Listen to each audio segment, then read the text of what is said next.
on that when we come back.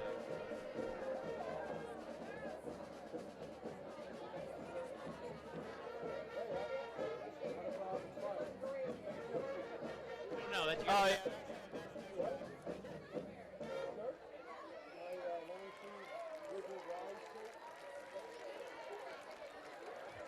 We're going to draw another ticket for the basket, the candy basket. We have to find. Oh, what's that? We have a winner?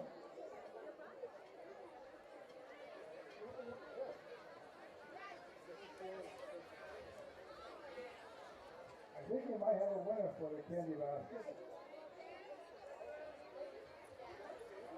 High school, everybody. We are at halftime. The Griswold Wolverines, their first home game of the season. It's the second game of the year. Of course, they won last week against Bacon Academy, 36-7, 1-0 on the season as the Killingly Redmen, as they are also 1-0 by putting a whooping on the Plainfield Panthers. And you had to expect that anyway, because the Plainfield Panthers lost pretty much all of their seniors this past year. 49-6 was that score last week. Score so far at half here, 28-16. I want to get into, because again, you were down in the pits, and watching the game, from the sideline, Sean. But I want to talk about a fundraiser that the Griswold Wolverines cheer team did last year.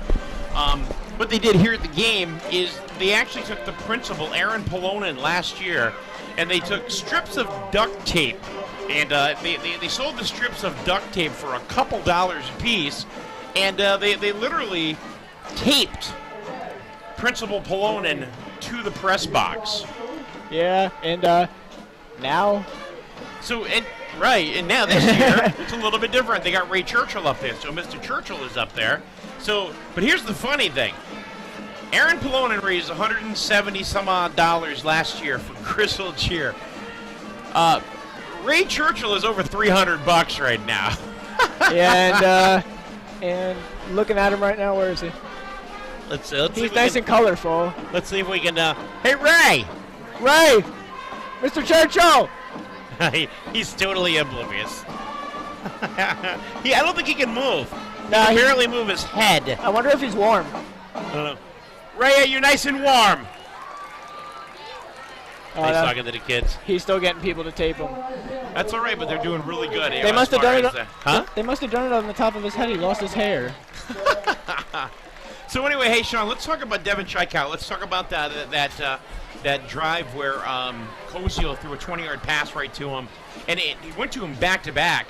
This was right before Matson ran in for the 2-point conversion. Tell us about that. What was Devin Chykow's role last year? Because we don't know much about him. Yeah, last year he was actually the backup quarterback. Great kid, great player. He went in for kickoffs. He came in for kick returns. He played a little bit on the field during the season. He had a little bit of a role. He was trying to do in the kind of sometimes they put him in for a certain play, just to block.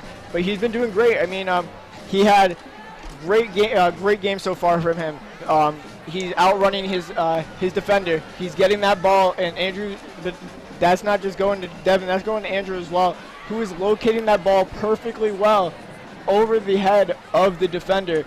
Andrew's had a couple hard passes today. He's gotten a couple interceptions already on him, but he has been throwing that ball great, coming off the snap. Great defense, great blocking by the Wolverines as well, by their line, to make sure that the defense isn't getting to them. That's a crucial part in this, because without that, Andrew's not getting that ball off like he wants to. Now, and you know what? He's actually shown a lot more accuracy this year throwing the ball, even just in the short season. Oh, if you happen to be watching on Wolverine-radio.com or on our YouTube channel right now, you can see Mr. Churchill taped to the press building. I mean, I wish we could talk to him. I don't think he can hear us from where he is, but he's got he kind of looks like he's wearing the cover to an album cover from The Who. He looks like kids tape their agendas nowadays with like all different colors. He looks like one of those just all piled into one at the end of the year. All right, we're just about ready to start with third quarter action. Second half about ready to kick it in. We're going to hand it back to Pastor Josh and Kevin KT Thompson in just a few minutes. Second half action here at Griswold High School. Griswold trailing the Killingly Redmen. It's a ball game, folks. Don't go away. There's still a lot more to go. And watch them Wolverines come on back, 28-16. You're listening to Wolverine Football on Wolverine Radio.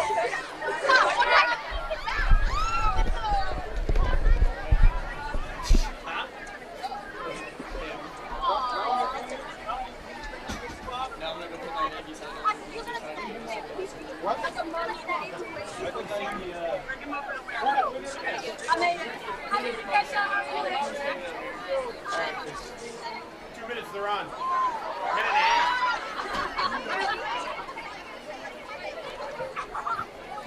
Don't let the fuck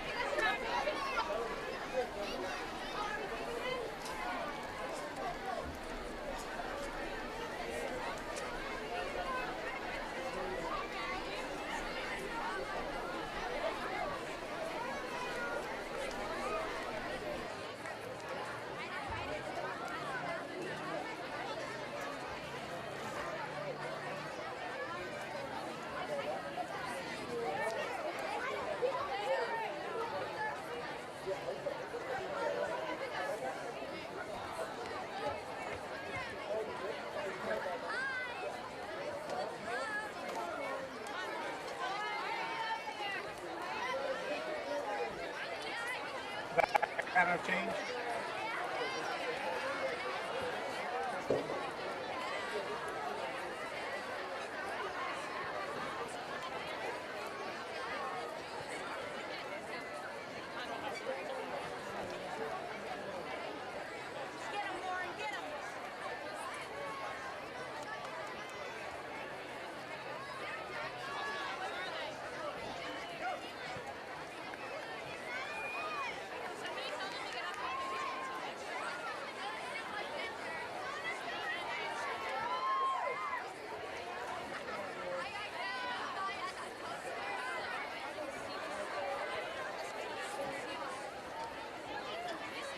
Home opener game, Griswold Wolverines versus the State M class champs, Killingly Redmen. What a competition we have seen tonight.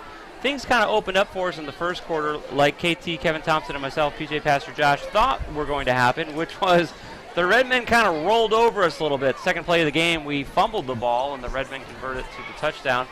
And then they had two other touchdowns, two on the ground and one in the air by the end of the first quarter. However, in the second quarter, man, did the Wolverine defense come alive. I think one of the things that stimulated the effort was the Redmen were doing some things that we just never seen before, taking a lot of timeouts, not fielding punt returns, and sending 8 in on a rush on defense, not respecting the Wolverine air attack at all. The Wolverines decided they're going to do two things. Number one, they really, 3 out of 4 drives, just shut the Redmen down, held them scoreless.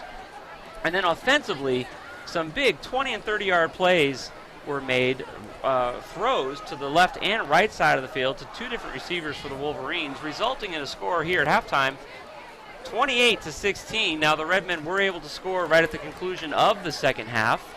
Quarterback keeper, and they were able to bring the ball into the end zone to bring it up, but they were only leading by 5 points with 16 seconds remaining in the first half of the game. So the Redmen decided to take the Wolverine offense seriously and made a couple of changes, and so it's going to be interesting for us to see how the Wolverines come out of the second half. Right now, it's very obvious to us here up in the booth. Both KT and myself were able to see Killingly play against Plainfield a week ago. They held Plainfield scoreless right up until the fourth quarter of the game. And then, honestly, the only reason Plainfield scored at all is because Killingly brought in substitute players in the second half of the game. From the third quarter and the fourth quarter, many of the Killingly starters just took a break. So we'll be curious to see if we still have the starting lineup in here for the Redmen. My guess is that we will, because the Wolverines are showing offensively that they can handle this Redmen defense by keeping the game relatively close, considering that we're playing the state champions tonight. So, Kevin, that's kind of my little synopsis. I know you've been working on the side here, keeping track of different things. What are your thoughts? You keep track of some pretty cool stuff. So when it was 21-0 early in the second quarter, I was like, oh, okay, maybe Here this we go. is last week. Yep. But we kept talking about how Killing was not respecting the air game for the Wolverines. So we said, let's try to see if we could throw it. They were already in shotgun formation from the third possession that they had. So sure enough, they go deep a couple times, Chaikow, they score. Then the second one, they hit Sims going the opposite direction on the far side of the field for another score. Both of the 2-point conversions were on the run, but that, they're in striking distance, 28-16. We say it all the time that 2 scores is a tie in high school football, that if you're only 2 scores down, there's basically a tie because high school football is just that volatile that it's absolutely nothing. Within 5 minutes or less, you can see a team score twice. And boy, I'm telling you right now that the Wolverines have done a good job defensively, keeping the scores relatively low as it is, as especially in the first and second quarter, the Redmen had the ball in very favorable territory for themselves, but the Wolverines were able to hold off those drives. Like I said, out of the last 4 Redmen possessions, the Wolverines stuffed the Redmen and shut them down. So we got a couple of updates. If you want to watch the game, you're not here, Pub 45 is actually broadcasting us live. Hey, that's cool. On YouTube. They got it streaming on their TVs and check that down out. there. If you want to go have something to eat, have an adult beverage, nice. Head down there and you can watch us on YouTube. Very cool. Also, we raised $310. We did. For Mr. Churchill being taped to the wall. Nice taped job, to the booth everybody. here. $140 more than last year. Wow. Really? Well, all right. Hey, there's 12 minutes up on the clock. At the beginning of the third quarter, the Wolverines are going to be kicking the ball off here. And this kickoff is being brought to you by the law offices of Stuart R. Norman, 19 Slater Ave, Jewett City, 860-376-0069. There's the whistle. There's Chris Thibodeau. There's the kick. It's a low-line drive. The Redmen pick it up cleanly at their own 15-yard line. Number 32 on the run back coming around the right-hand side. He's got some room to run. Oh, number 21 with a big stop there. That's Chaikow. For the Wolverines. Chaikow having a big night tonight. Last week it was Matson at Bacon Academy putting all the points on the board for the Wolverines. Chaikow having a great game tonight. And he was the last line of defense there, Josh. Yeah, he was. He doesn't make that tackle, Lopes is gone. So let's see, the ball's going to be spotted right around the Killingly 45 or so, right? Yeah, good return by Lopes. It was. He had some room to run on the right. He had some blocks. 47. And Chaikow came out like a bolt out of the green there. This is that wonderful light stanchion that we have right here at midfield that we can't see. Kyle's doing a great job with the coverage here. He's got the pole out of the way for you there. Kyle Gunderman bringing you the YouTube action tonight. Line of scrimmage snap, ball run up the middle. No, it was a keeper. Sorry, it was a keeper. That's a loss of yard. And DeSalner for a loss there on the first play by the Redmen offense in the third quarter here. 16-28, the Redmen on top. Now, I kind of made a little prediction here at the end of the second quarter that the Redmen were going to go back to their bread and butter, which is a running game.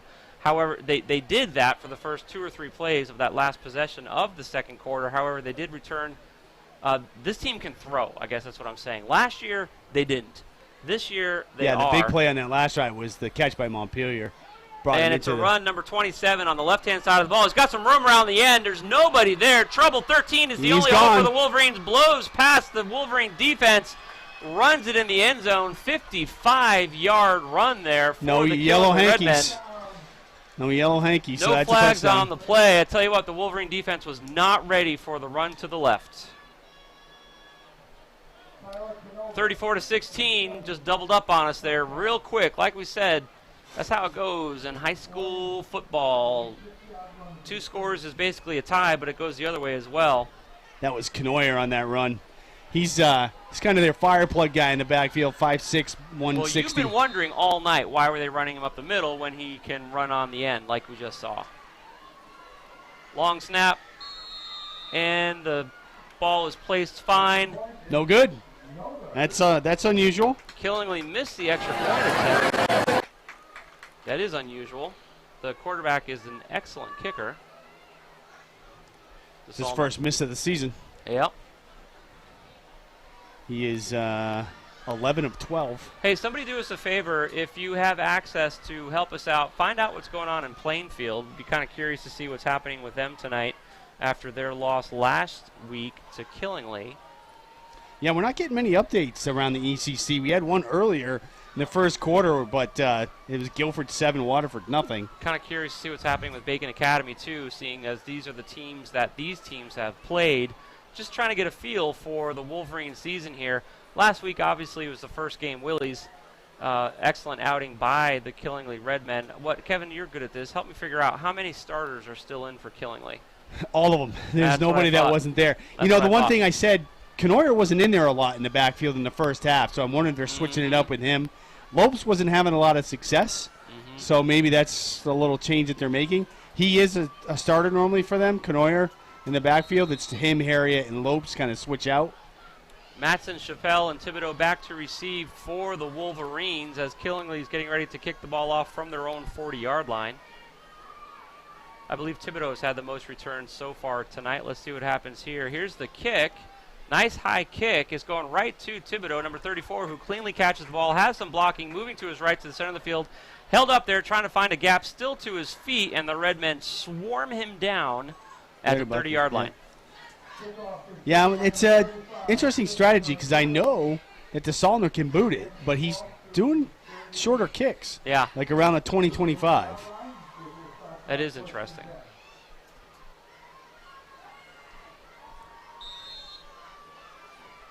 Well, the Wolverines have a chance here to bring the ball back.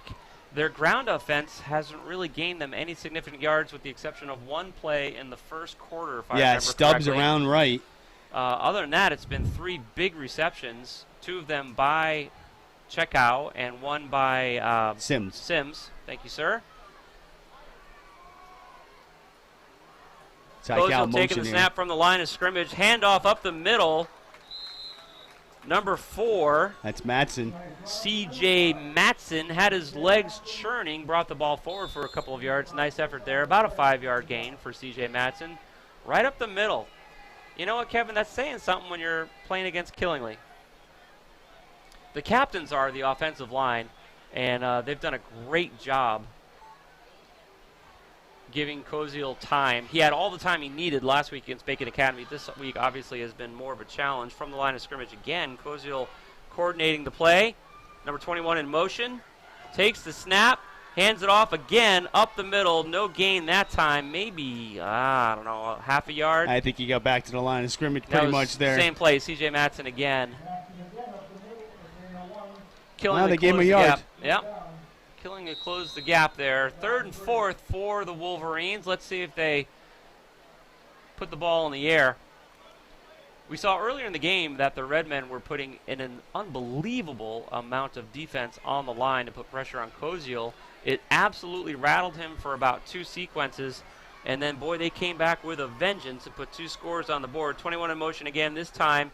Looking to hand the ball off up the middle again. Better blocking this time down. for C.J. Matson, who rambles forward for the first down. Number 22 for Killingly was hanging on for the ride there as C.J. Matson brought the ball forward to move the chains for the Wolverines. Nice job, guys. Honestly, I did not think a 3rd run play was going to convert to a first down that time. 3 carries, 13 yards for Matson. I tell you what.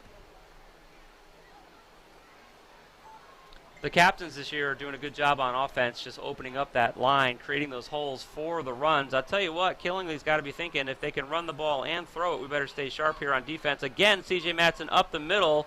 He gets about 2 yards or so on that play. So the main change that I'm seeing here on offense, Josh, for the Wolverines Yep. is that they're using a power eye. They're not doing the wing anymore. They're actually the power eye. You have a fullback and then the running back right behind him. And then they have Koziel, obviously, and then 8 guys on the line. I'm not sure That's the what they're sun's doing. going to come up tomorrow. We don't change that offensive formation That's ever. That's what they're doing. I don't remember them running this at all last year. Ever. I could be wrong. Maybe it was few and far between, but this is different. Hey, don't take our word for it. Find us on YouTube, Google Wolverine Radio. Look for yourselves as Griswold is changing up their offense. 21 in motion to the right-hand side again. It's a pitch to number 4, running to the right. It's C.J. Nice Matson. block by Sims. Looking for some blocking. Number 24 for the Redmen with the initial contact. Brought down Gervasio on that one on the tackle for the Redmen. Sims had a nice block, but there were 2 guys. You Yeah. had to choose one. Gervasio was able to slice in there. Ball's on the 45-yard line. 3rd and 7. Exactly. Yes, sir. 3rd and 7 on the Wolverine 45-yard line. The only problem, really, I'm a fan of what I'm seeing here. I love the fact that they're establishing a run game. We got 4 receivers in the game here, Josh. And back from the shotguns, Koziel, so they're looking throw. Sure enough, back to throw with a little bit of time. It's going deep. Throwing down to the right. Heavy coverage. Nobody there. Chappelle was double covered. He sure was. Yeah, that might be something we haven't seen in the past 4 years either. 4 receivers in formation. Right. Both 2 on the right, 2 on the left, 1 in the slot, 1 wide. You know what's funny is, when you have coaching staff in Eastern Connecticut sticking around as long as they do, they know the plays, they know the lineups, they know the defenses. It's just the names on the jerseys that change. This is going to send a clear signal to not just Killingly, but every other team that we play, that if we start getting creative with our offensive look here, that's going to shake things up, especially if we have a good outing like we are against we're the Killingly punting here, Redmen. Josh. Koziel's back. Yes, we are. 4th and 8. Montpelier's actually back to receive this one. We'll see what happens. 4th and 8, too much for us to handle. Good ground game effort there by the Wolverines, having to punt the ball away. They're going to let it roll to a stop inside the 20-yard line.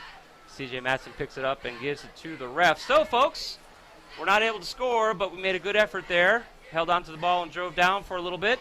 Don't go anywhere. Time for a quick break. Listen to some of our sponsors who make this coverage possible. 34-16 against the reigning state champs. It's your own Wolverines. You're listening to this game live on Wolverine Radio. Plainfield's playing Bacon.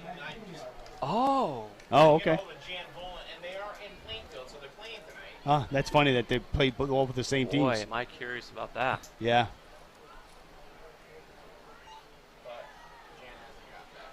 All right. Is the bulletin on the Facebook?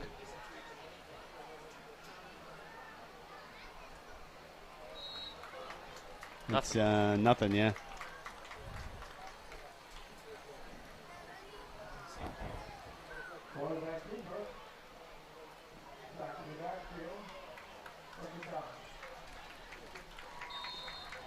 How much we got, Mike? 10.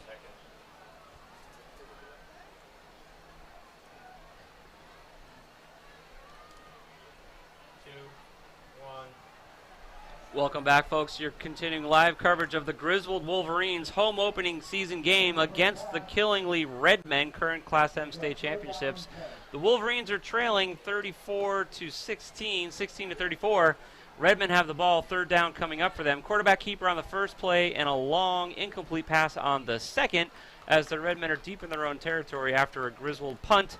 The Griswold established their run game for the first time tonight, running for about 15 or 20 yards. We're able to convert a 1st down there by C.J. Matson. And we'll see what they do when they get the ball back after this set of downs by the Redmen. 3rd and 10 for the Redmen. The Wolverine off defense. The last 4 drives for the Redmen, the Wolverines have stuffed them. Let's see what happens on this 5th drive that we've been keeping track of here. And it's a handoff and tripped up in the backfield. Number 32 was the running back. And let's me get a jersey. That was one of our captains, number 58. Yep. Shamari Richards on that one. With the stop. That's going to bring up 4th and too much for the Redmen. They were not able to convert a single down on that series. Like I said, they gained no yards. The Wolverine defense has just been stunning now for 4 out of the last 5 drives. So, Kevin, what I want to see here with this next offensive effort by the Wolverines is, okay, we know they can run the ball. That's great. You know, they gained 15 or 20 yards on the ground, but we need to see them go back to Chappelle catches it there. We need to go back to the air attack here because we don't have time for the ground and pound, man. Let's score update in the ECC. Fairfield Prep 24, NFA 6. If somebody's out there can Facebook us at Wolverine Radio, we're curious if anyone knows what's happening in Plainfield tonight as they're facing Bacon Academy. Plainfield played Killingly last week, lost big time. We played Bacon Academy with a very nice victory, and kind of curious to seeing how Plainfield and Bacon Academy measure out tonight as they are in Plainfield. Koziel back to throw, just like I was hoping to see. Intercepted by number 8. There was the blown route there by the Redmen, and a massive hit put on with a flag on the play. Redmen personal foul, be the third of the night. So it looked like Chaikow was the intended receiver. Went to do a post instead of Yeah, he did. an out. And Koziel threw the out. thought he was going out. Threw it right to the Killingly guy. And then Chaikow got a big hit that they called a personal foul on. Once Killingly tried to recover, did recover the ball, intercepted the ball, and ran back down the field. So that penalty on a crackback block, I think, is what they're saying there. Mm-hmm. They're walking it off against Killingly. Well, that's a kicker because, I mean, for what it's worth, Chaikow was open. It was just a blown route. Yeah, absolutely. Or maybe Koziel made the wrong play. Who knows? You never know. Could be. But yeah, that's unfortunate because they had the ball in good field position there inside Killingly's territory. Yep. 34-16, the Redmen on top of the Wolverines. They take over on downs after intercepting Koziel from the line of scrimmage. It's a handoff to the right-hand side of the ball. I think they lost yardage on that play, Kevin. Yeah, that was weird because it looked like the Stallner was falling down as he was trying to hand it off to Turner. Again, the field conditions have come in play here in this game. A few botched snaps, a couple of missed passes, a fumble. The turf is holding up. I mean, I don't see mud. The grass is longer than normal. We know it's wetter than normal because of the rain. That could have been a turf-induced tackle on that last play. I don't think anybody's definitely in the game period. 2nd and 10 here, Killingly signaling. It's a handoff to the left-hand side of the ball. Number 27 gets a few blocks, opens it up, and then an open field tackle there by the Wolverines, ending that play. Number 11 on the stop. Chaikow made that tackle. I'm sorry, 21. Yep. He was the last man of defense, line of defense there. If not, Canoyer was gone again. Moves the chains for the Redmen as they bring the ball up to their own, looks like 41-yard line. 5 minutes remaining in the third quarter of play, 34-16 the score. What we're seeing is that the Redmen will open up on their offensive series with a few run plays and then try and pass the ball. Let's see if now this is the third play for them. Nope, they're going to hand it off. It's a pitch pass back to number 27. Contact in the backfield that did not stop the play, but then Chaikow with a stop, another open field tackle. Picked up about 6 there. Let's see, I'm trying to see who got that hit in the backfield. It was number 50, I believe. That's Sims, Steven Sims. Yeah, sure enough. He missed the tackle in the backfield. He tried to stuff the play. He was at the right place at the right time, but couldn't stop it. The ball now at the 47-yard line. Still in Killingly territory. Killingly's bringing in a locomotive. Harriet's coming into the backfield. Oh, man, that guy is beast. Looks like he might have an injury situation or uniform maybe. There are no players down on the field. Yeah, number 11 was kind of squatting down. For the Redmen? For Griswold. For Griswold? Yeah, that's Van Teen. Okay. He was in on a couple nice stops defensively earlier in the game in the second quarter. And Matson comes in for him. Okay. He's not receiving any medical attention. It's just maybe he needed a break. He's kind of in a squat, a crouch like a catcher. I don't know if one of the officials saw it and was like, yeah, take are a you break. all right? Yeah. Coaching staff is talking to him. It looks like he's fine. Oh, no, they actually are calling the trainer over to take a look at him. They sure are. Okay. 2nd and 4 here for the Redmen. It's something to do with his hand, his left hand. One of the Wolverines seeking a little bit of medical attention by the trainer on the sideline. Play resumes as Killingly runs the ball up the middle. Wolverines there to stop the play. However, it looks like they're going to convert to a first down. Killingly side of the field is cheering, so that's a pretty safe bet. I think that was Derek Turner on the carry. One of the Wolverines slow to get up. That's number 5. Logan Chappelle. Logan Chappelle is... So 2 plays in a row. A couple of the Wolverines look like they got dinged up. We knew this was going to be a physical game.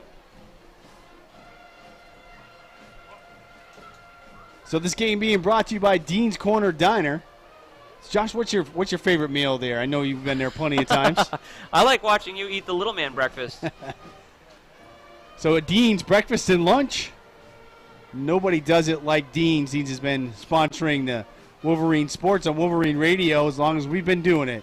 So stop by, say hi to the Rubinos, and have a great breakfast or lunch at Dean's Corner Diner. Logan Chappelle moving his way to the sideline, kind of favoring his left arm, it looks like. He's with the coaching staff. And so he's going to take a breather, sort himself out. We knew that this was going to be a physical game. State champions, man. These guys beat everybody last year, and I mean everybody. And no game was close. Now, was it 2 or 3 years ago, we beat them at home, which is kind of amazing. The Redmen hand it off to Isaiah Harriet, who's just pounding his way through the middle. Ball's out at the end of the play. Wolverines signaling that they came up with it, but I'm telling you right now, Isaiah was down. Yeah, I think they're calling him down. Number 11 there was the one with the strip. So we got another ECC update. Lyman Hall 34, Montville 0. Whoa. Guilford 28, Waterford 7. Colby Vantine with the strip at the end of the play, but Isaiah Harriet was already down, so Killingly resumes 2nd and 2 from the line of scrimmage. Here's the snap. It's a handoff up the middle. That's going to convert for a first down. Number 34 on the tackle. Number 35 for the Redmen with the run that time. Sims on the tackle there. So Plainfield 13, Bacon 7, 5 minutes to go in the game. We got a game. Interesting. Okay. We won against Bacon last week. Plainfield lost at Killingly. So that's kind of curious to see how that game is going. Good to hear about that. 1st and 10 for the Redmen. It's a handoff to Isaiah Harriet. He's got some room to run and some blocks, and that guy just doesn't take no for an answer. Redmen bringing him down. Wolverines, rather, bringing him down. I tell you what, he got about 8 or 9 yards on that run. Yeah, he's a tough guy to bring down. Yeah. He's a very thick lower body, even though he's tall. So when you try to wrap your arms around his legs, it's like tree trunks. Yeah. Kinley's going to ground and pound here. They are. They're not throwing the ball anymore. They're just taking time off of the clock, which is what I'm hoping to see the Wolverines do, is return to the air attack once they get the ball back. Here we go, looking to convert for their 3rd first down of the run. Isaiah Harriet not taking no for an answer, running right on through into the end zone, ultimately tackled by number 21, Chaikow, but he was tackled in the end zone. It's going to be 6 more points for the Redmen as they patiently work their way down the field in classic Killingly fashion. Yeah, I mean, that was just 3 yards in a cloud of dust. Yep. Obviously more than 3 yards in some of those carries, but they were just, here we go, boys. We're gonna knock your front line and see if you can stop us. And we saw 2 Griswold Wolverines, I guess you could say injured, but they came off and needed to take a breather. So the physicality of the game is absolutely starting to add up. Looks like we got a Killingly player walking slowly out the field. We do. Is that Harriet? It may be. Let me get a jersey number. It is. It's Isaiah, number 9. Long snap, and the kick is good for the extra point. 41-16 is the score here at 211 Slater Ave. Calling the game live on behalf of Wolverine Radio. It's PJ, Pastor Josh, and KT Kevin Thompson. It's the Griswold Pride press box. So here we go, Josh. This is the pattern. 21 unanswered points to start the game by Killingly. Yep. 16 unanswered points to get back within 5 points by the Wolverines. Mm-hmm. Then Killingly has scored the last 20 unanswered points to pull ahead 41-16. Well, and the Wolverines are going to take center stage here. 2 minutes remaining in the 3rd quarter. I'm very pleased with what I'm seeing here tonight. I really am. Going up against the state champions. Was it 2 years ago or 3 years ago that Griswold upset Killingly in the opening game of the season? I believe it was 3 years ago Yeah. at Killingly. It was the only loss Killingly had, and they went to the semis of the states That's that correct. year. And that was from a scrambling offense led by, what's a super nice guy? Molesky? Molesky. The older brother. Yes. Cole. Cole. And then, of course, Bryce took over the next year. But Cole scrambled that game and came up with a last-minute victory 3 years ago. Cole's actually playing basketball at Assumption. Oh, yeah? Yeah. I don't think it was 4. I think it was 3. I trust Kevin with numbers, whatever he says. Well, there's a whistle There's on the a whistle kickoff. on the kickoff. It was a low kickoff, which Killingly hasn't done yet tonight. It was fielded by number 4, our very own C.J. Matson back Offsides, I think, on Killingly. Okay. It's a flag on the far end of the field by the Yep. 40-yard line. Yes. Yep, that's what he just called. So they're going to kick that ball again. They did that last week, didn't they, Josh? At the game. I think they did that once on Friday night last week when we were in Against Killingly. Plainfield? Yeah. I tell you what, You don't see that very often. It's almost a moot point because Killingly can boot the ball as far as they want. DeSalner has a leg. I mean, He does. he can. Okay, so it's 5 yards. Now he's going to kick from the 35. The ball's going to go back where it was. In fact, I don't think the Wolverines adjusted at all. Maybe they did. They might have scooched up a couple yards, but 41-16 here as 2 minutes remaining in the third quarter. Killingly back to kick off after scoring on a run drive, essentially. Very little passing going on. Isaiah Harriet brought the ball in for a touchdown. Extra point was good. Here's the kickoff. A normal high kick here. Cleanly caught by number 5 for the Wolverines. Looking for some blocking. Running to his left. Not finding anything. Scrambling forward for another yard or two before he goes down at the Wolverine 35-yard line. So the Wolverines are going to take over on downs at their own 35. It's about a 17-yard run back by Chappelle. That was nice. Another injured player. This That's time Killingly. it's wearing a white jersey, so that's Killingly. He's holding his He's left holding leg. his left knee. Yeah, his left hamstring area. He's just waiting for the trainer to come on out. Killingly tonight wearing white below and above with maroon lettering. Griswold has the green on top with the black below with the white jerseys. You can definitely tell by the Killingly jerseys that there is some soft mud on the field. Not a lot, though. We're not seeing puddles or anything like that. The Griswold trainer is helping out with the Killingly player. No jersey number yet. He's got his leg straight up in the air. I'm thinking it's a cramp. Number 32, and she pops him right up. So, Kevin, I'm going to have to go with that because he's putting his weight on his left leg, and maybe it is just a little dehydration and he's a little Gatorade because he's walking unassisted back to the sideline. That's Lopes, Jackson Lopes. Jackson Lopes. Now, we haven't seen the Wolverines start a drive by throwing the ball. I'll be curious to see if they try to spread out the Redmen defense. They got 4 receivers in the game. There we go. No significant defensive changes by the Redmen. This time last week against Plainfield, they had their second string in. They are giving the Wolverines their full attention this week from the shotgun as Koziel back to throw. Scrambling, has a little bit of time, and then he is brought to the ground by number 35. Big hit there. His pass protection failed him right when he needed it the most. He had some good time, but apparently his receivers were not open. He didn't like what he saw. Koziel is aggressive. If he even thinks that there's a possibility, he will release the ball, so he must not have liked. Few Happy Days fans, that was like the Malachi Crunch. Derek Turner in the front, Quinn Gervasio from behind. High snap. Throws the ball. A little bit out of Chappelle's reach. Chappelle not able to haul it in. That's probably the first time I've seen Koziel throw tonight, and the ball wasn't exactly where it needed to be. It's going to bring up 3rd and 17 for the Wolverines. We were hoping we'd see them throw the ball on this offensive effort, which they are. Well, they tried twice, got sacked once, and incomplete pass on the second attempt. Even though they gained about 15 or 20 yards rushing before having to punt the ball away last possession, the clock is a factor. Back from the shotgun again. Here's the clap. Here's the snap. Looking to throw straight up the middle. He finds number 4, brings the ball down. Just short of the first down by about a yard, Josh. Wow, we need to go for it, Kev. We got to go for it. The ball is going to be spotted at like the 44 3/4, 44 and a scooch. And so we need less than a yard for the first down. Yeah. And sure enough, Wolverines are lining up for got to go state championship. You know, these guys are the state champions.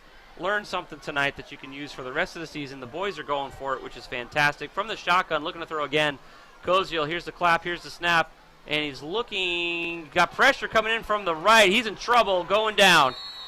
That was Harriet. It was Harriet on the sack with pressure from number 35, who sacked him 2 plays ago. So that drive is going to end for the Wolverines as the offensive line just cannot keep the pressure from the Redmen out. The receivers are not getting open soon enough. Hey, kudos to Koziel for not throwing the ball into an interception type situation, because he sometimes plays a little close with that. But this time he's showing some maturity, and this is not the drive for the Wolverines. But again, I think the big objective tonight is for us to learn something against the state champs. Yeah, Koziel got up gently there. He was looking like those 2 hits took their toll. Yep. One thing we forgot to mention, Sass actually gave us a report at halftime that Devontae Fontaine was playing injured in the first half. He's got a hip issue, and he's been out this whole second half. Yeah, that's going to hurt us. From the line of scrimmage, it's a pitch back to number 27, running to the left-hand side of the ball. Number 5 with a nice stop there right around the line of scrimmage. Gain of a few yards there for the Redmen. That was Chappelle on the first hit, and then it was cleaned up. Who was that? 56, I think? Yeah, Corey Carr. So, Kevin, I think, if I had to guess, even though there's a significant lead, that the coaching staff for the Killingly team is going to keep the Redmen in, because I think they're going to want their starters to actually test a full game against someone that's playing them very well defensively.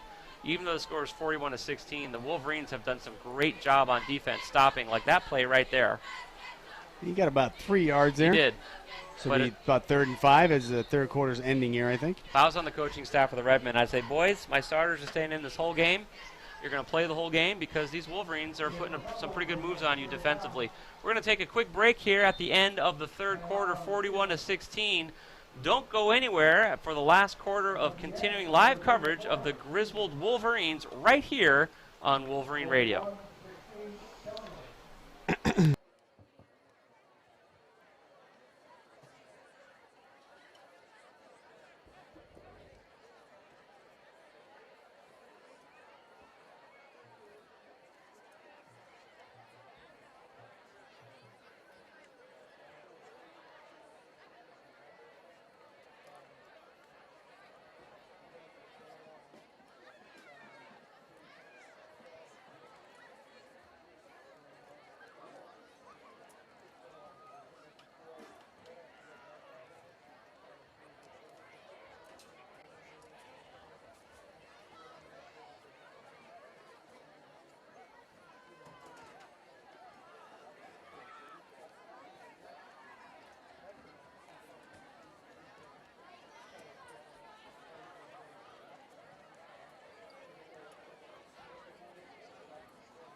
Wolverines versus the state champ Killingly Redmen. 41-16, the Redmen on top of the Wolverines at the beginning of the fourth quarter. Tonight's game, of course, is being broadcast live at the Griswold Pride Press Box here at 201 Slater Ave. Killingly breaking away from the pack, and Checkout runs him down and makes an open field tackle, stops the touchdown that was to be.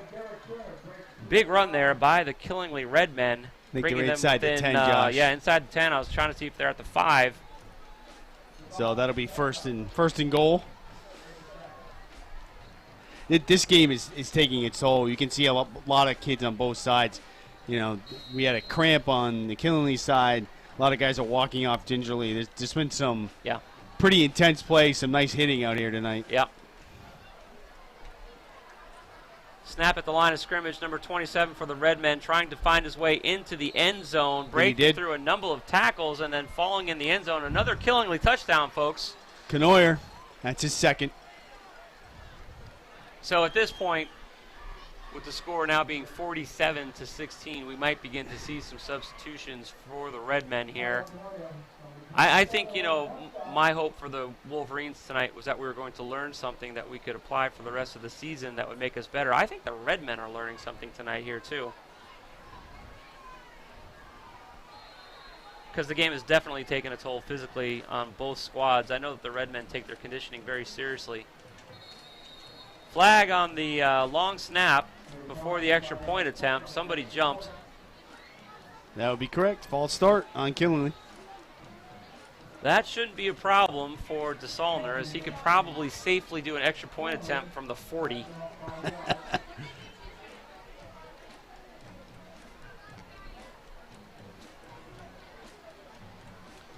Well, we'll see, because this is going to be a short field goal attempt at this point. So it'll be about a 25-yard extra point. Yeah. Here's the long snap, and the ball is placed. It's good. Through the uprights for the Redmen. 48-16 now is the score. I'll be curious to see if we do start seeing some substituting from the Redmen. The game has definitely had its physical aspects for both of the teams, as the boys have been playing hard tonight. The field is a little wet. It looks great still. It's holding up fantastic. But the grass is a little longer than usual, and we know it's retaining some moisture as we've seen the ball slip a number of times.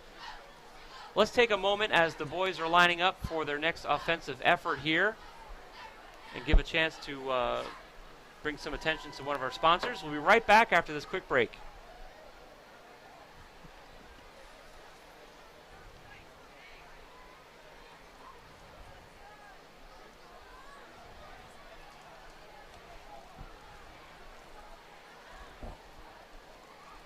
So we have 2 1 minutes and a 30 for the fourth quarter. Okay. Change of possession, an injury, another score. 5 seconds. 2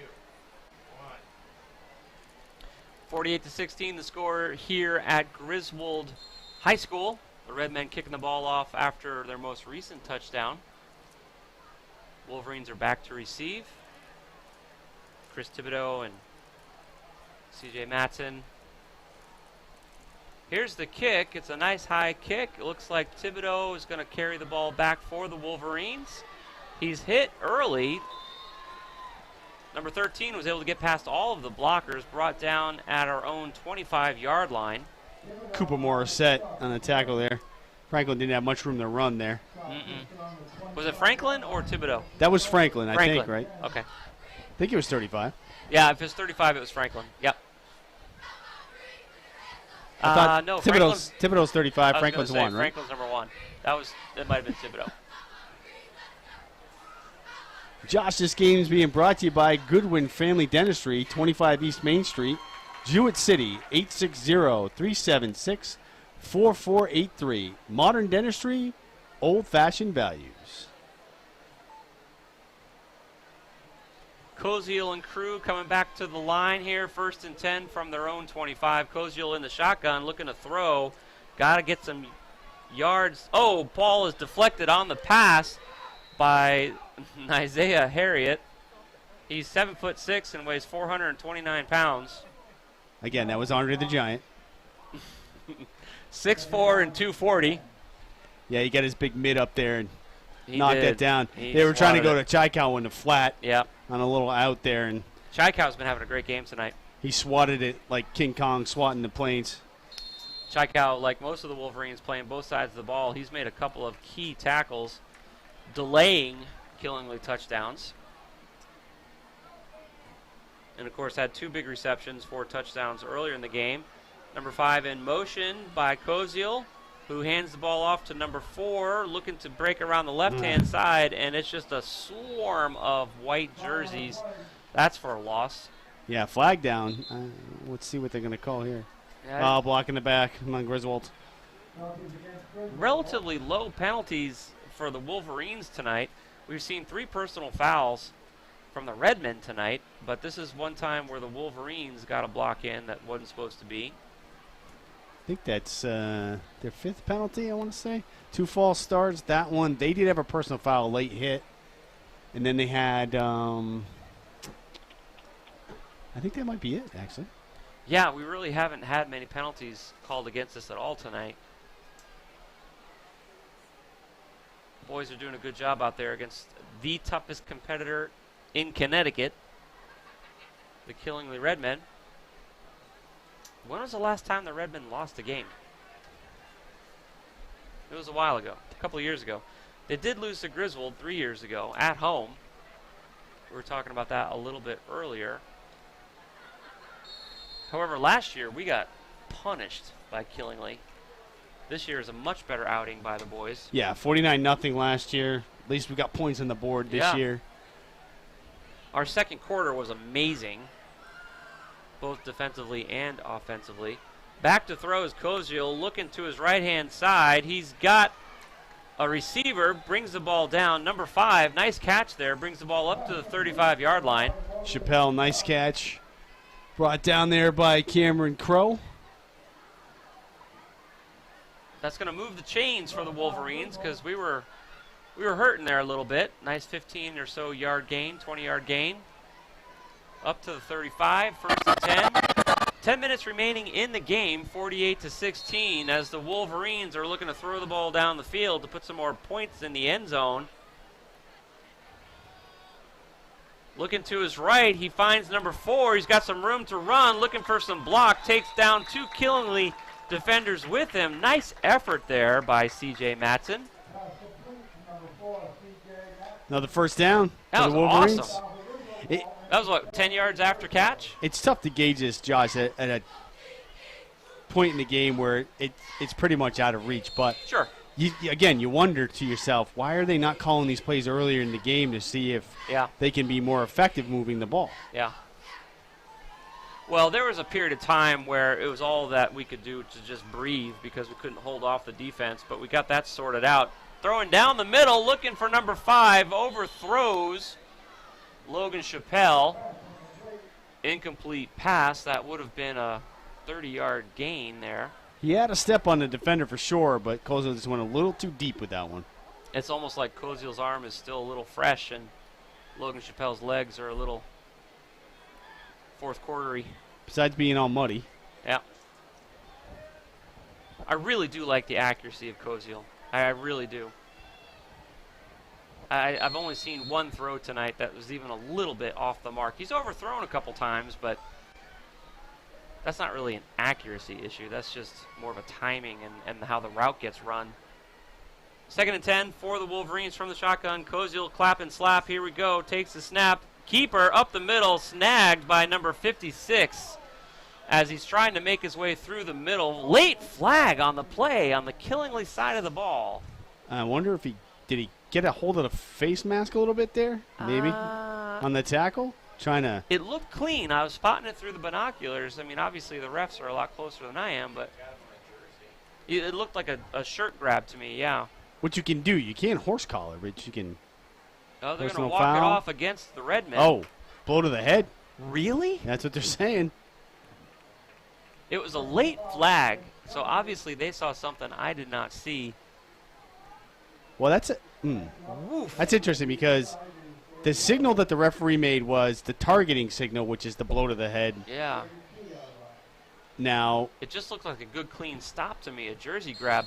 That's going to bring the ball up to the Killingly 32-yard line. 1st and 10 from the Killingly 32 for the Wolverines here. Now in college, you're ejected for doing that.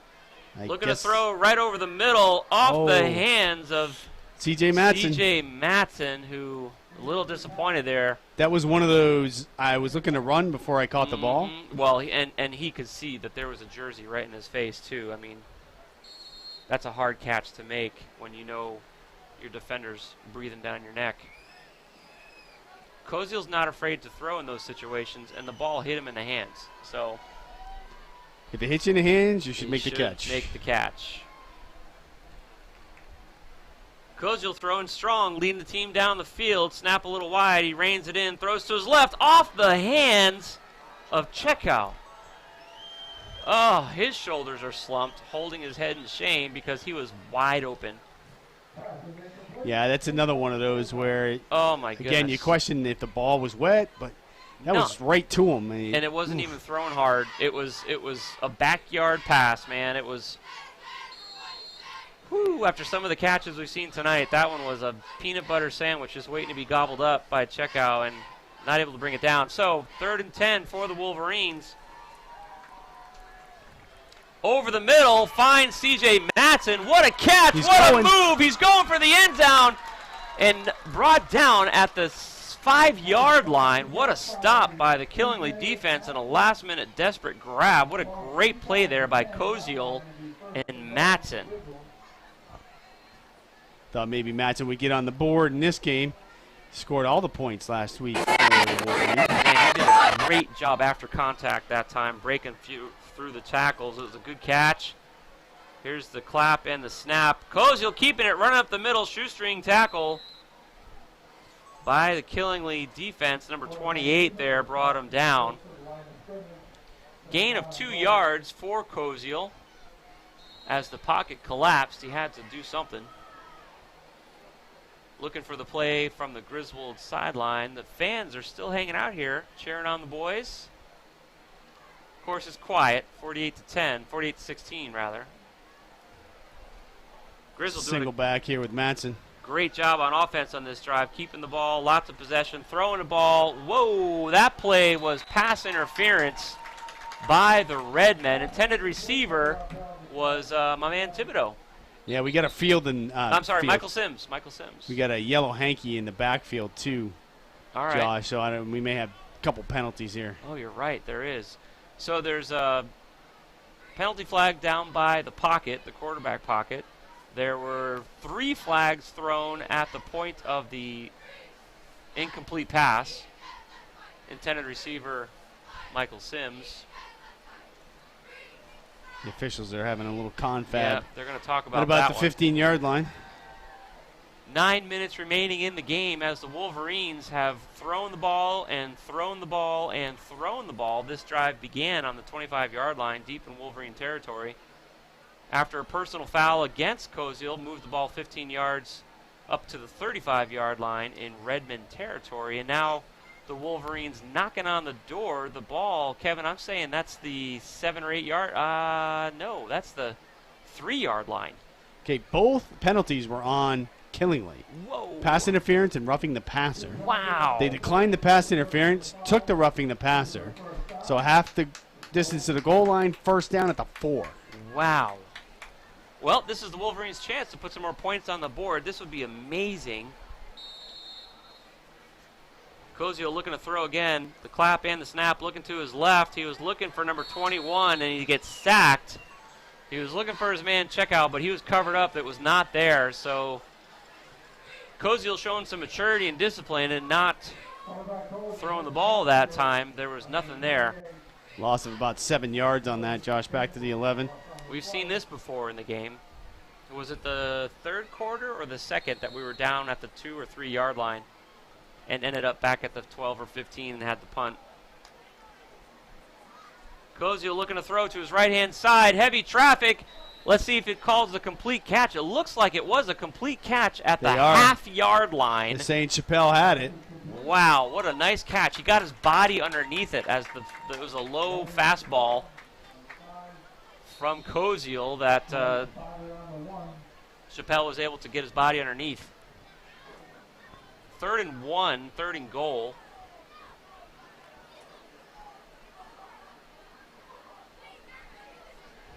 Thibodeau comes back in the game. They like to run the ball with him. Let's see if he goes in motion, and let's see if Koziel lines up at the line of scrimmage. Sure enough, they do. Hands it off to his right. Sims. Michael Sims with the carry. Griswold saying yes, and the refs agree. Touchdown for the Wolverines. 7 minutes remaining in the game. What a drive. That was amazing. Just a good patient execution by Koziel. He got sacked a few times. He had 2 personal fouls against him where he got hit when he shouldn't have been, and still managed to put together a 75-yard drive for a touchdown, 22-48 Wolverines. E-Dog in for the PAT. For the extra point. Here's the snap. There's the set. There's the boot. No good. E-Dog comes up with the extra point. 23-48. Boy, he got under that ball, but it went through the upright. 23-48, Wolverines scoring late in the fourth quarter, halfway through the fourth quarter. Just a really good, patient drive. And what's so impressive to me about this is that we know, after watching the first half of the game, that both of these squads are zapped. It's been a very physical game. We're going to take a quick break, give some love to our sponsors, listen up, do what they say. We'll be back in just a moment. You're listening to continuing live coverage of Griswold High School football right here on Wolverine Radio. Got some new ones, Mike, this year, huh? Irish Springs pool water? Wow. What happened to the... It's the wood that makes it good. It's the leprechaun.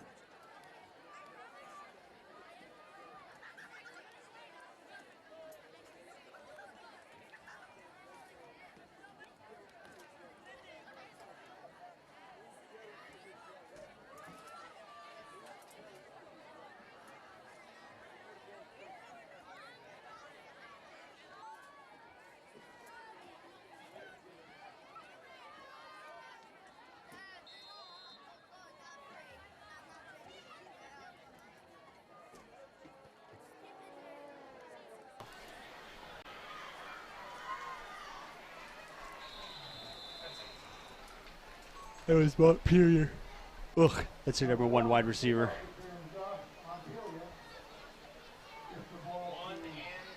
On the kickoff, Montpelier, senior for Killingly, brought down on a punt return by Anthony Franklin. The ball is going to be spotted in Killingly territory right around the 40-yard line. 48-23 is the score. Griswold just put the ball in the paint. Another 6 points plus 1 from E-Dog for the extra point makes it 23. After a 75-yard drive in the air orchestrated by Koziel. Very promising look for the Wolverines here as the fourth quarter is over halfway done. Killingly has returned to what they know and love, which is the ground and pound. The running back ran forward for about a yard or two before being stopped by the Wolverines and holding his right leg. My guess is a hamstring. Another cramp. That would be my guess. Griswold trainer is out responding. Yeah, trying to stretch it out a little bit. Yeah. We've seen this before tonight. This will probably take another minute or two, and then he'll pop right up and walk over to the line and shake it off and grab a little Gatorade. Let's take a break to give some attention to the people who make tonight's live broadcast possible. We'll be back after this injury timeout in just a moment. You're listening to continuing live Griswold High School football coverage right here on Wolverine Radio.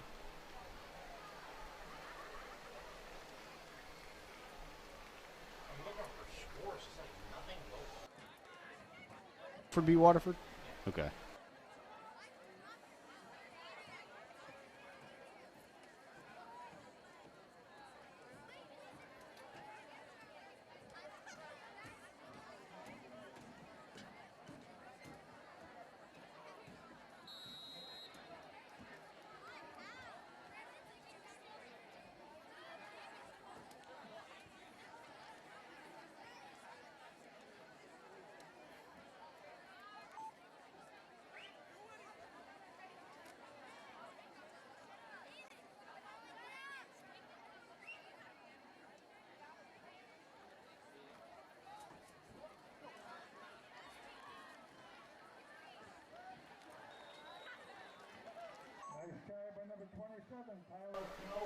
Welcome back, folks. 6.5 minutes, 6 minutes and 50 seconds remaining in the fourth quarter of play here at the season opener at home. It's the Griswold Wolverines versus the current state champions, Killingly Redmen. Scores 48-23. Wolverines have been doing a great job tonight defensively. They've been able to get in the end zone 3 different times, put up 5 points in extra points, 2 two-point conversions, and an E-Dog extra point attempt just a few moments ago. The Redmen have returned to their ground and pound. We had a quick little injury timeout as a Redmen running back had to stretch out his leg a little bit. We've seen that a couple of times tonight as the boys' physical game. Cramping up a little bit. No serious injuries, though. Glad to report that. Another Redmen running back effort, which was stuffed at the line of scrimmage by the Wolverines.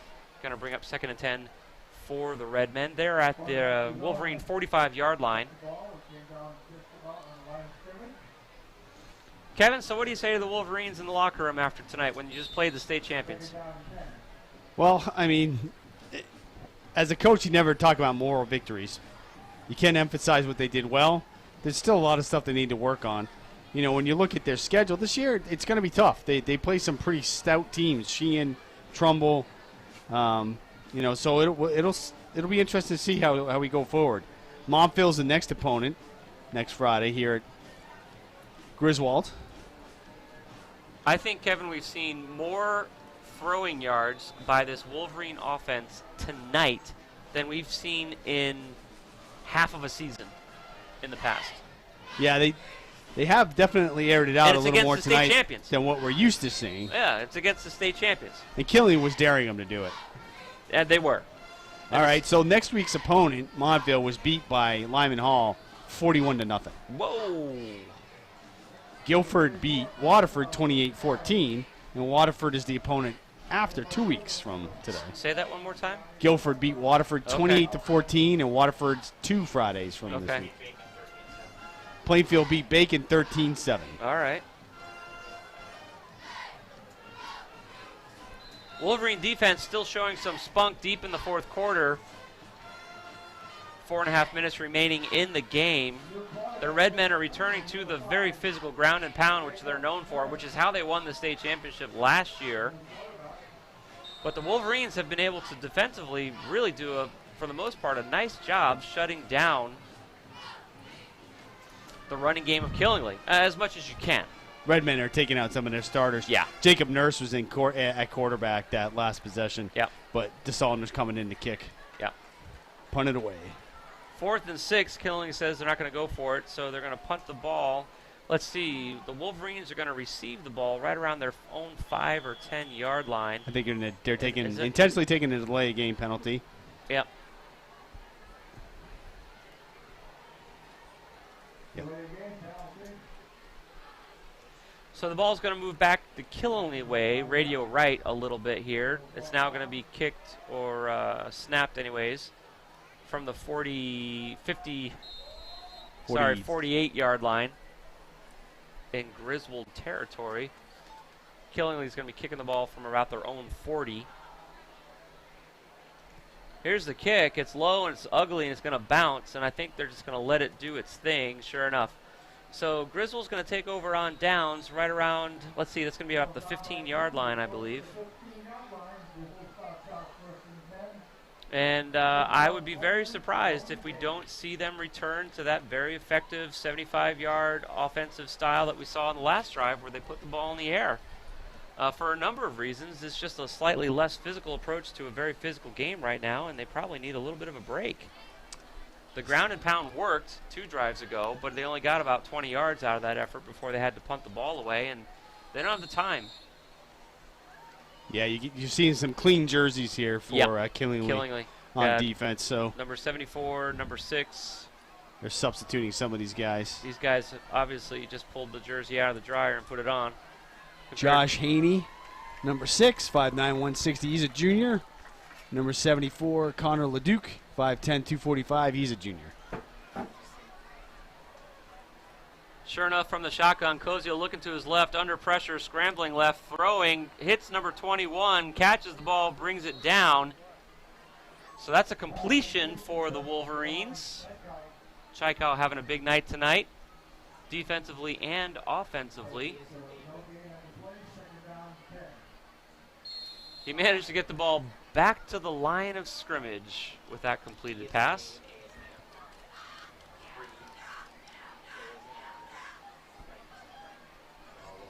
Chaikow talking to Matson as Koziuk steps up from the shotgun, looking to throw down the middle. Deep. Big throw Chappelle. going deep to Chappelle, who hauls it in. Nice catch. What a catch. Double teamed.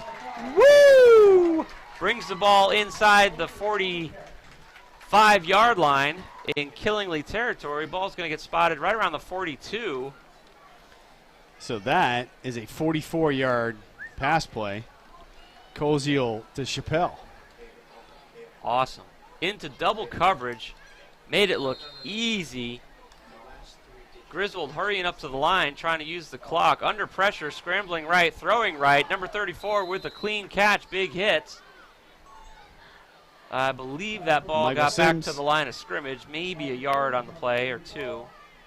think they're giving them a couple, 3. Oh, yeah. It's Couple, better, 3. Better spot than I thought. They totally missed a hold, though. They, Corey Carr had Connor LeDuc hogtied around the neck. Back to throw again, opening up the ball, looking for number 1, almost catches it, and it's going to be called pass interference on the Killingly Redmen. Number 24 got his hands all up in there before he should have. Intended receiver Anthony Franklin was there to make the catch. They're going to call pass interference. That's going to bring them down to the 25 or so, I believe. Yeah, it's not a spot foul in high school. It's a 15-yarder. So let's see where that ends up. 28? The 28, 27, 28. It's hard to tell exactly what the yard marker is. So I've played enough football with Franklin in the park to know he's got good hands and wheels. Oh, it's from the line of scrimmage, so it's actually going to bring it down to the 24. Yep. And that, I mean, it was excellent coverage there by Cameron Crow for the Redmen, but just a little premature. Got in there too soon. Ball spotted just inside the 25-yard line in Redmond territory. Looks like somebody called a timeout. So we have an opportunity here to run a 60-second spot or a 30-second spot. We'll be right back with the last 2 minutes of this game. Join us for continuing live coverage of Griswold High School football right here on Wolverine Radio. All right, here it is. 24-yard line. Just over 2 minutes to go in the game.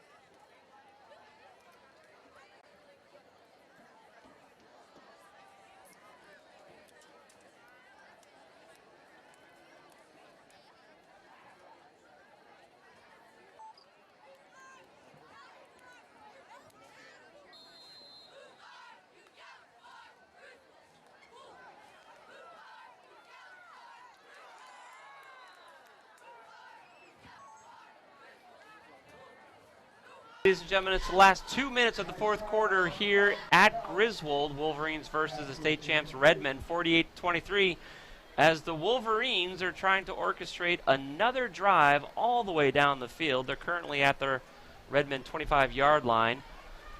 Incomplete pass to Chappelle was the play that just occurred before we came right back on air. 2nd and 10.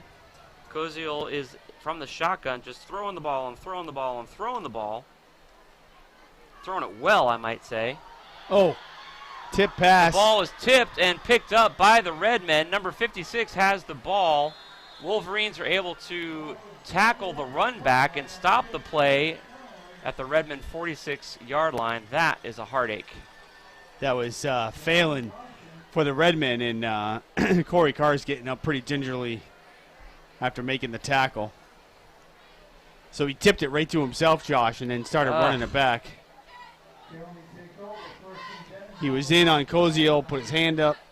He was able to tip the ball up in the air, caught it, and started running it back. I'm not sure who the intended receiver was on that play, but there were a number of guys who were open that could have put the ball in the end zones. That's a real bummer. Chris Thibodeau limping on his left foot. He's on the sidelines. Yeah, he's limping. So the Redmen take over on downs with 2 minutes remaining in the game. A lot of clean white jerseys now on the Redmen side of the ball. Running play up the middle to the left-hand side of the ball. Initial contact, number 44 for the Wolverines. That is Zaya Clark. Getting some playing time. Number 63 coming in for the Wolverines. Haven't seen that jersey too much tonight. Keith Caddy. Going to take a few snaps. Outside linebacker and defensive lineman. the sophomore. 48-23. The last minute of the game is upon us here. Minute 20. It's a handoff to the right-hand side of the ball. And he makes the tackle. Oh, my goodness. Number 63, number 59 for the Wolverines. All over that play and stuff it. Shazil Ali, number 59. Shazil Ali and Keith Cady. They both just came into the game and they make a tackle. Boy, Good for them. they said hello in a big way. Ali Jr. Less than 50 seconds as things are wrapping up here. So this is going to be a W for Killingly, which honestly no one is terribly surprised about. But what we're thrilled about is the fact that the Wolverines got into the end zone 3 different times, scoring 5 different extra points, 2 two-point conversions and an extra point by E-Dog. Number 13 for the Redmen running the ball. This play is stuffed as well by the Wolverine defense. All clean jerseys out there right now. I think 61 was on that tackle there that time. Damon Kane. Sophomores He's a senior. taking the field with a couple of senior classmen. Another timeout called here at the end of the game. But I'm sorry, that wasn't a timeout. No, Clock I think they're just continues going to let it run out. They're just going to let it run. That's the ball game, folks. 48-23. It's a Redmen victory here at home. First home game for the Wolverines. Amazing effort by our gentlemen, led by Koziel, who threw the ball for a bajillion yards tonight. 3 touchdowns for the Wolverines, 5 extra points. 23 total scoring points for the Wolverine offense. Of course, the Redmen do what Redmen do. Killingly team is an amazing squad. Current Class M champions here in Eastern Connecticut. 48 points for them. Coming up with the win here at Griswold. So we're going to take a short break and then be back with our post-game coverage here at 211 Slater Ave in the Griswold Pride press box. You're listening to live coverage of tonight's home opener game, the Griswold Wolverines versus the Killingly Redmen. We'll be right back after this break.